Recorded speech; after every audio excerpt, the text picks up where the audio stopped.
বন্যা, খরাসহ প্রাকৃতিক নানা দুর্যোগ আর কৃত্রিম সার সংকটের প্রতিকূলতার পরও এবার আমনের বাম্পার ফলন হয়েছে রংপুর অঞ্চলে।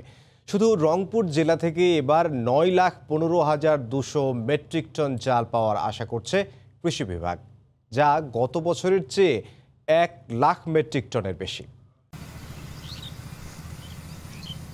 নুয়ে পড়া ধানের শীষে থোকায় থোকায় স্বপ্ন দুলছে কৃষকের। কিছু কিছু জমিতে আগাম পাকা ধান কাটা নিয়ে ব্যস্ত অনেক কৃষক মজুরেরা। পুরো ধান পাকতে আরও কিছুটা সময় লাগবে। আগামী 1 মাস এভাবেই ধান কাটা মারাইয়ের কাজে ফুরসত মিলবে না কৃষিজীবী মানুষের।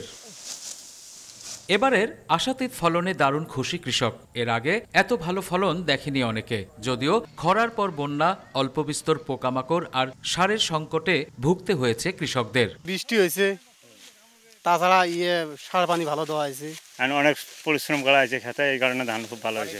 অন্যান্য বছরের তুলনায় এবারে ফলন ভালো। অন্যান্যবার রংপুরের মজুরেরা ধান কাটতে যেতেন দক্ষিণের জেলাগুলোতে। এবার দল বেঁধে অন্যান্য জেলা থেকে ধান কাটতে এসেছেন রংপুরে।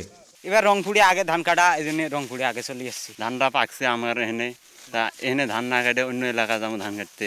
আগুর ধান হচ্ছে এদিকে না, আর ওদিকে করতে চাইলে। রুশ ইউক্রেন যুদ্ধের প্রভাবে দক্ষিণ এশিয়ার কয়েকটি দেশসহ বিশ্বের বিভিন্ন দেশে আগামী বছর খাদ্য সংকটের আশঙ্কা দেখা দিয়েছে। কিন্তু বাংলাদেশ নিয়ে এই শঙ্কা যে অমূলক, তারই যেন জানান দিচ্ছে দেশের শস্য ভাণ্ডার হিসেবে পরিচিত রংপুর অঞ্চলের এই ভরা ধানের মাঠগুলো।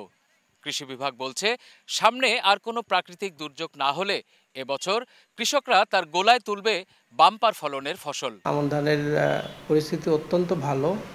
আমরা 10,500 হেক্টর জমির অলরেডি ধান কর্তন করে ফেলেছি। কৃষক ভাইরা খুবই খুশি। 10% ধান কাটামারের পর চাল আকারে হেক্টর প্রতি 5.5 মেট্রিক টন উৎপাদনের আশা করছে কৃষি বিভাগ। চলতি বছর 1,66,400 হেক্টর জমিতে ধান আবাদ হয়েছে জেলায়। সে অনুযায়ী এবছর 9,15,200 মেট্রিক টন চাল পাওয়া যাবে এই জেলা থেকে। গত বছর হেক্টর প্রতি ফলন ছিল 4.89 মেট্রিক টন। রতন সরকার, সময় সংবাদ, রংপুর।